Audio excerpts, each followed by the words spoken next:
How's it going, everybody? Welcome to this week's episode of Drawn to Create. This is episode 11. Last week we had the big Q&A, and that was an extra long episode in comparison to the previous ones which I have done.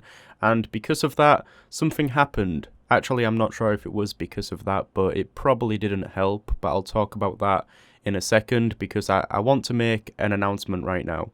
And it's a big announcement. I know that a lot of you have been asking me, and I have delivered. These episodes of Drawn to Create, this podcast, can now be listened to on Anchor, which is a podcast hosting website, and Spotify. You can now stream the audio on both of those sites. I'll try and get them up on iTunes as well. I'm not sure how to do that just yet, but I'll look into it. But as of this moment, you can listen to the audio for each of these over on Spotify and Anchor. I know that a lot of you were asking me to put them on those sites so that you can listen to these on the go and you don't need to watch the video to listen to these, because these are essentially just podcasts. That's how I have been approaching these from day one, but I'm still going to continue to upload them onto YouTube along with the drawing footage as well. And in terms of the drawing footage which are shown in the video versions of these, it might not be a fully completed drawing from now on. It might just be half of a drawing which I am currently working on, because, you know, when I first started these, I was doing a full drawing for each episode every week, and that's not really sustainable at the minute, because the drawings which I am working on and the project which I have on the go, which involves colour and stuff, I'm sure a lot of you have seen it, it's taken me a bit more time to do one of those, and so I don't just want to rush each one of them out every week for the sake of these episodes, especially when these are just mainly audio based. And so yeah, just a heads up, it really depends on how much time I have through the week to create a drawing. A lot of the drawings which I have been working on are taking me a lot more time to finish these days because I put a bit more thought into them. I'm working on a larger scale, and I am also adding colour, which you've probably seen in some of the videos I've been uploading or over on my Instagram. And I'll probably talk about all of that stuff in this episode, but first, let me explain what happened after last week, after I recorded the Q&A. Well, it wasn't instantly after, but it was on the night of that day. So I think I told all of you in a previous episode that a few weeks ago, maybe like 2 weeks ago now, I wasn't feeling too well. You know, I'm not telling you all of my problems or anything, but I was a bit ill one week, but I still managed to get some content made and stuff like that, and then I was feeling a bit better towards the end of the week, which was fine. But last Monday, I sat down to record all of the audio that I needed to that day. I had to record the Q&A, and I also had to record some narration for a perspective tutorial, which was fine. So I started to do all of that. All in all, it took about 4 hours to record all of that stuff, speaking into the microphone, because I also had to re-record the narration for the tutorial. But that was fine, okay? I was happy how that Q&A went as well. Everything was going good. 4 hours talking to the microphone is quite long for me, by the way. I mean, you have to realise that I really don't speak that much. I'm usually just recording all of the audio on the Monday, and then for the rest of the week I'm just sat at the desk drawing. Like, I rarely go outside, I don't speak to many people.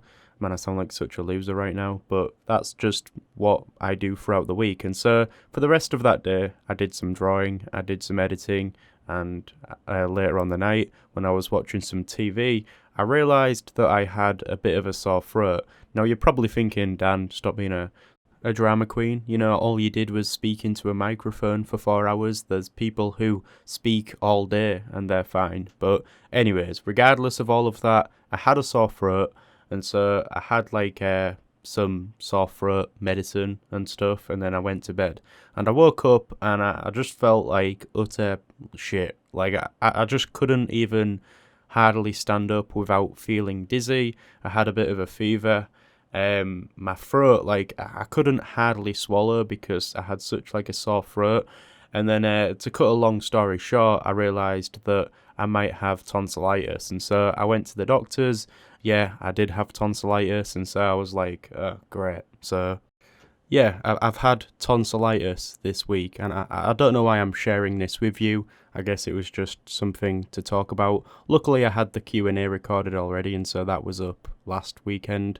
And now I'm feeling a bit better. My throat's still a bit sore sometimes, but I think it's going. I hope it's going anyways. Because it was not ideal at all, especially when it comes to needing to make content for YouTube and stuff. So right now, I'm a bit behind in terms of work, so I'm going to have to catch up, but hopefully I will. When I was in bed, because I wasn't very well, I was watching some films. I watched Mid-90s, which was a good film. That was directed by Jonah Hill, like a skateboarding film. That's really good. I recommend it. And then I also watched a film on Netflix called Good Time, and that was good as well. So I recommend that. If you want to watch some films, then have a look at those too. I mean, I'm not a film reviewer or anything, but I know a good film when I see one. And I'd like to talk about films and stuff in this podcast, but for now, I want to keep it kind of drawing related, just to see what you want me to talk about.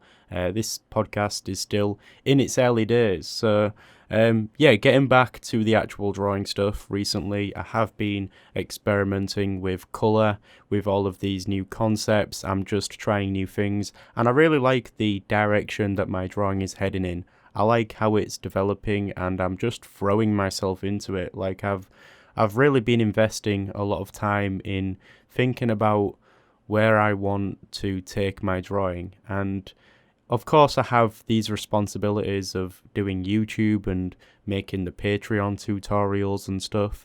And all of that stuff is good, but I feel like another priority of mine is the actual artwork that I create. Like for a while, I sometimes produce drawings solely as a means of having some footage on screen for the videos, whereas recently with these drawings which I've been creating, I've been drawing solely for creating some good looking artwork, which I feel is a positive, and if I'm going in that direction, then I think I'm doing something right.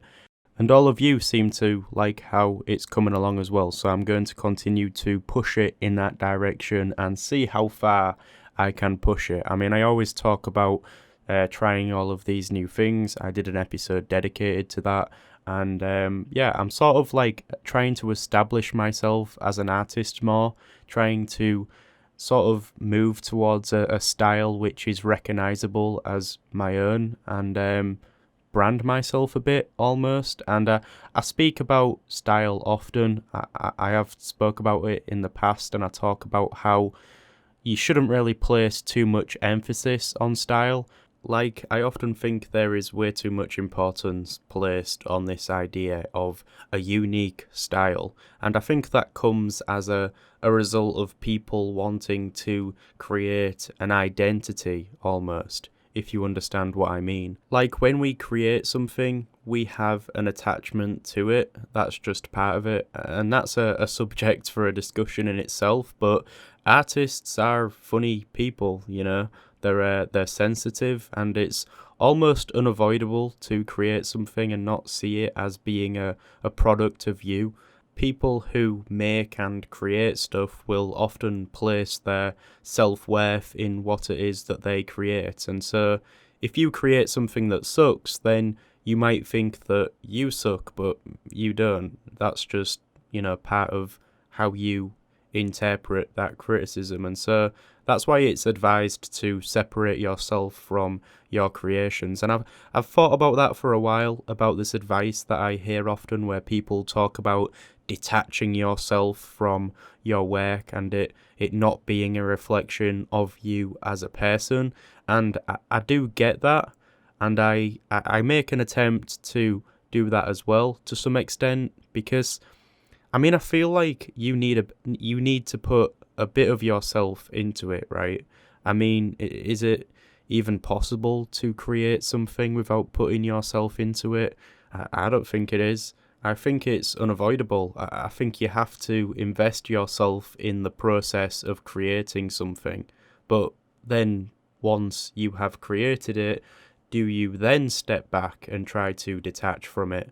So it's sort of like, as you are creating something, you are putting yourself into it, you are investing all of your time and energy into it, you are connected and passionate about what you are doing, but then once you have finished making that, whatever it is, then you take a step back and detach yourself from it, so that when you do put it out there and it's open to judgment, to criticism, all of that stuff, you are not taking all of that to heart as much, or maybe you are, maybe that's unavoidable as well.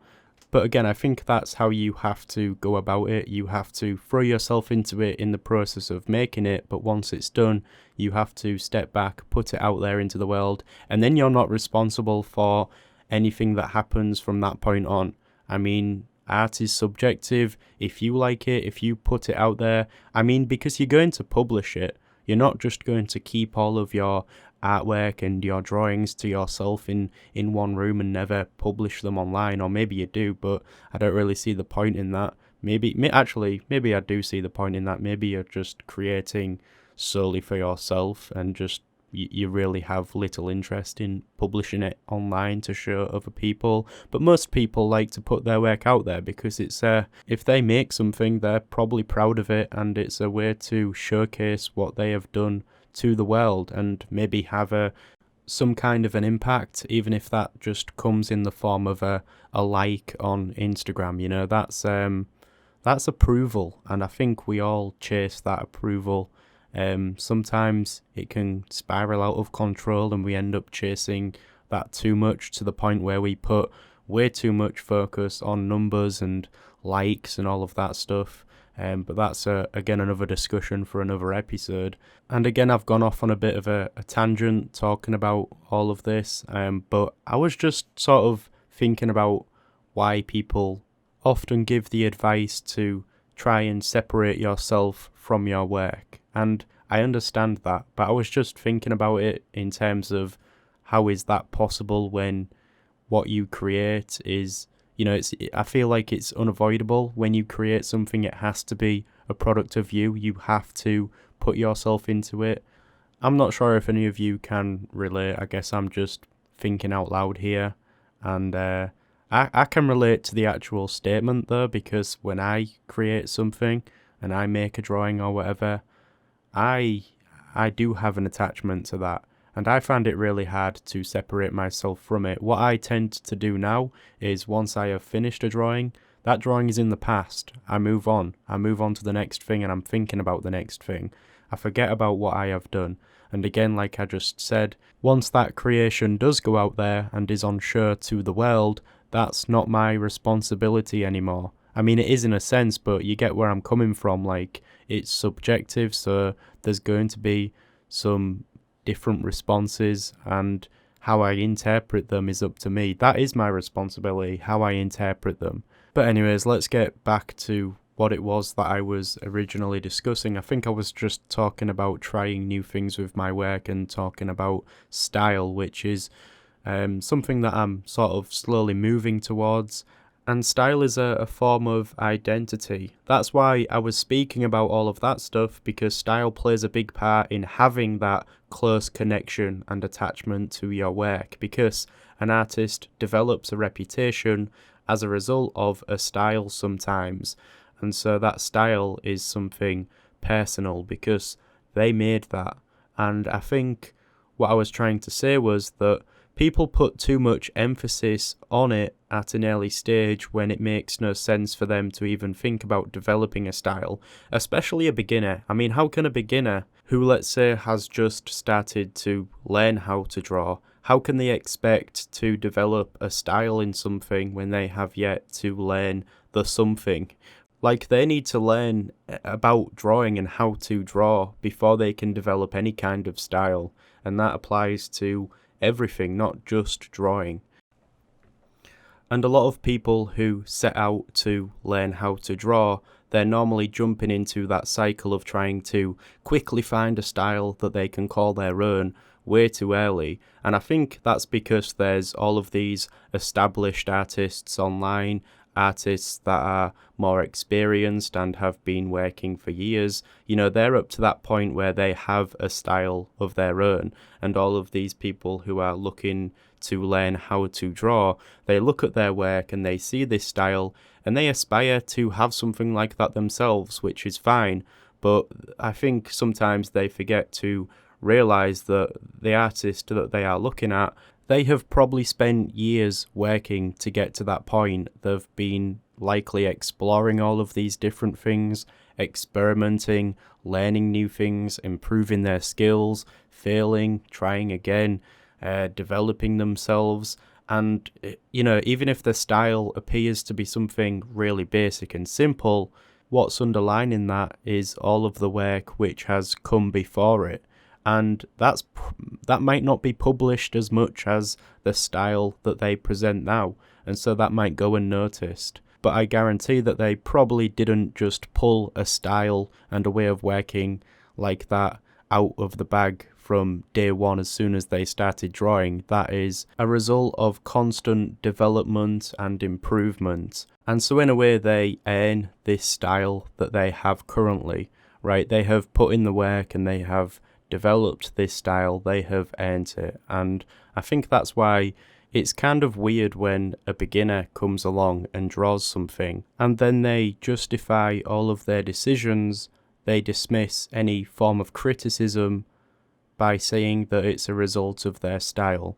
And that's a strange situation, because is there some truth to that? I mean, when I look at children's artwork, there's a style to it. There's that uninformed, authentic, honest interpretation of something. That's how they work. Is that a style? I mean, what's a style really? Like, is a beginner does have a style, right? Everyone who draws must have a style, and that style is always in motion, it's always evolving. But maybe it's just not an informed style. Is that how you should say it? See, I don't know. Like, I guess it comes down to what we consider a style. And the thing is, I feel like I'll always be walking around in circles when I talk about this stuff, because a lot of the time it's subjective. I mean, everyone has their own opinion, and who am I to say how it is? Like, this episode has been very confusing for me because I've not really been able to come to a conclusion on anything that I've been talking about. It's all really just open to interpretation. So with that being said, let me switch over to my own experience with this sort of stuff, because then I actually have a ground to stand on because I'm speaking from experience. I didn't actually have anything planned out for this episode. I just thought I'd start speaking about my own artwork and then take it from there and improvise. So in terms of what I've been discussing here, I currently feel like I'm in this process of moving into a new art style myself, and this isn't anything that's new to me. Over the years that I've been drawing, I think I've had many styles, and a lot of them sometimes come out and reveal themselves unintentionally. Realistic drawing was probably the first style that I ever had, and that's sort of like a general style of drawing. It's almost like a category, if you get what I mean. But I started drawing realistically when I was younger, and that stuck around for a while. So back then when I was younger and I first discovered realistic drawing, I think what appealed to me was not only did it look visually impressive, but I also appreciated the fact that it was created using such simple tools like pencils, and pencils was something that I was always drawing with. And so that's two things, right? So pencils were the medium that I was using, and then realistic drawing was the way that I was working. And so that created a style in itself, realistic pencil drawings. And eventually I started to move that forward a bit. As I started to take drawing a lot more seriously, and I spent a lot more time doing it, I improved my ability to be able to draw realistically. And I've spoke about this before. I eventually got to the point where I was becoming a bit fed up with the way that I was working all of the time. I was after finding something new. I wanted to develop my work and move it forward. And so those two things, pencil drawing and realistic drawing, those are two things that carried across as I did this. Those were pulled along as I developed my work. And so I started to draw more from my imagination. And so that realistic drawing style began to shift into the imaginative work that I was doing, and it started to inform that. Like, I still enjoy to render in detail, and in a way there is this merging effect that goes on, where elements of a previous style and a way of working carry through into my recent work as I move it forward and I make a conscious effort to develop it. Because the attempt to develop it forward is intentional, but the way that it presents itself visually is not. I feel like that the way that it presents itself visually is a product of what has also come before it.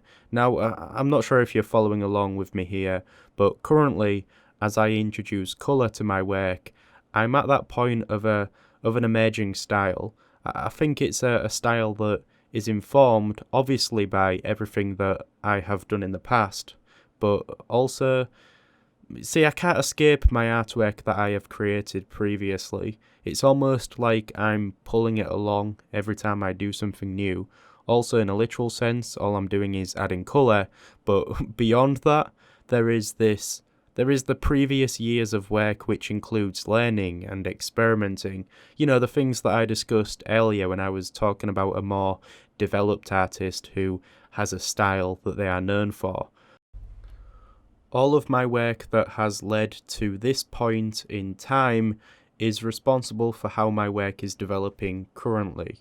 And all of this forms a style, and I can confidently say that I have earned this style.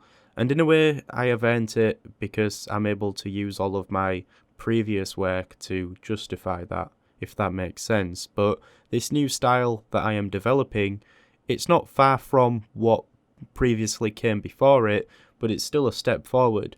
It's an identity, and it's one which is current, so in a few months' time, that style might be out of date. Who knows? It's kind of like new iPhones, right? And I'm sorry to use Apple as an analogy here, but they bring out a new iPhone every year, I think, and this year's iPhone is the new product. It might not be the best.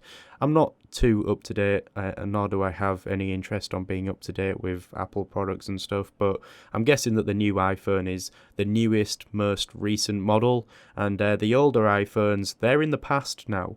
In a way, that's how I'm trying to think about style, and I know it's a weird analogy. I'm probably viewing this from a strange perspective, but as I have said, my work is in motion and it's moving into a new style with the inclusion of colour, but it's bringing everything else with it.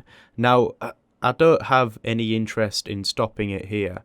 I'm going to continue to push it, and I'll see what it can come to, because I don't feel comfortable saying that this is it yet. I might get to that point eventually, but I don't really want to say that this is it, because it's still in motion and it's still developing. Now, I normally answer questions from one of you in these episodes, and this question that we have today ties into what I'm discussing here, and it's from Keith Jones, and he asks, do you have any plans to make a comic book / graphic novel? And I was thinking about this for a bit, and I did leave a reply stating that I am still in the process of improving my skills and finding a style. But it's definitely something that I will consider down the line. I guess it would be nice to make a book now, because it would be a good way to document my work. See, in a few years, it would be a way for me to look back at the old work that I did and see where I've taken it. But I'm really just doing that on YouTube now, right? I'm not sure how many of you listening have been around here since I started, but I myself didn't expect that my work would move in a direction like it has. I decided to let it go where it wants, and I let everything that I am as a person inform it as well. And my interests, my inspirations, experiences, all of that is involved. And that's why I was thinking about that idea surrounding detaching yourself from your work. I don't think that it's possible, even though we might fool ourselves into thinking it is. I'm surprised that I've managed to come full circle and somehow tie up a rather confusing episode that was a little all over the place, but I hope I have sort of summed all of this up today, and I know I started to go off on a bit of a tangent and wonder about a few things. But if you want to, leave a reply and let me know what you think on all of the stuff that I've been discussing today, then, feel free to take part in the discussion. But anyways, I aim to move into the right direction and continue my journey and document it through these episodes. These episodes are like small time capsules. People listen to these at a certain point in time. Maybe it's going to be a few years from now, or I nearly said a few years in the past, but that's not possible. But yeah, from the date that this is published, this is where I currently stand with my work. I am currently in the process of adding colour and developing a style that will likely carry on moving forward as well. And again, like I've just explained, everything that had came before it is informing it. So with that being said, I hope you enjoyed this episode and can take something away from it. I hope I didn't just fry your brain, because I'm pretty confused myself right now, but I think I summed it up at the end there. Anyways, it's been an interesting one. I hope you enjoyed it nonetheless. I recently created a tutorial over on Patreon, a realistic rendering tutorial for a portrait, so if you're interested in that, then go ahead and have a look over on the Patreon page. I'll leave a link in the description to the Spotify and the Anchor page as well, in case you want to stream the audio for this. And yeah, that's pretty much everything from me today, so thanks for watching. I'll see you in the next one.